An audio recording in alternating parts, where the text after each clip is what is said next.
Hi everyone, কেমন আছো সবাই? আশা করি সবাই খুব ভালো আছো। 3-4 দিন গোয়া থেকে ঘুরে কালকেই ফিরেছি। তো কালকে ফিরেই ছুটেছি মাছের বাজারে। আফটার অল আমরা মাছে ভাতে বাঙালি, কোথাও থেকে ঘুরে এলে যতই ভালো মন্দ খাই না কেন, মানে মাছের ঝোল ভাতের ক্রেভিংটা আলাদা লেভেলের ওঠে, বিশেষ করে ঘুরে এলে একটু বেশিই ওঠে।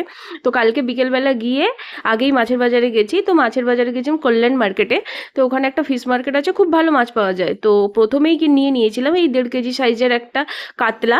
জলে পুরো খেলা করছিল, ওটা খেলা মাছ ছিল। তো 350 টাকা করে কেজি নিল কাতলাটা। আর তারপরেই নিয়ে কিছুটা পাবদা, ওই 430 টাকা মতো পাবদাগুলো নিল। পাবদাগুলো খুব ভালোই ছিল। তা আমি দামগুলো এই জন্যই বলছি যে এখানে আর ওখানের মধ্যে পার্থক্য কি, যদিও আমি জানি না এখানে মাছের দাম বেশি কি ওখানে। যদিও এখানেই দামটা বেশি হবে, ওখানে তো মাছ কম দামেই পাওয়া যায় ভালো।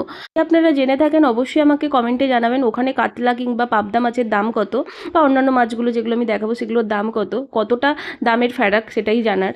তো আর একটা নিয়েছিলাম ভেটকি মাছ, খুব ভালো ভেটকিটা ছিল। তো 700 টাকা করে কেজি নিয়েছিল, ওই 950 মতো ছিল। তো ওটাও নিয়ে নিলাম। অনেকদিন বেশ ভেটকি মাছ খাওয়া হয় না, ভেটকি মাছ দিয়ে ঝোল খেতে তো খুবই ভালো লাগে, বিশেষ করে কচু দিয়ে। আর এই নিয়েছিলাম কিছুটা চুনো মাছ। অনেক কিছু মাছ মিক্স ছিল, তো তার মধ্যে মোরলা মাছটাই বেশি ছিল। বেশ বড় বড় সাইজের মোরলা মাছ ছিল। আর এটা না 200 টাকা করে কেজি এখানে। এই হলো আমার প্রায় 2 সপ্তাহের মাছ, একদম নিয়ে এসে সুন্দর করে ধুয়ে টুয়ে রেখে দিয়েছি। এবারে ফ্রিজে রেখে দেবো, একটা একটা করে বের করব আর রান্না করে খাওয়ার পালা।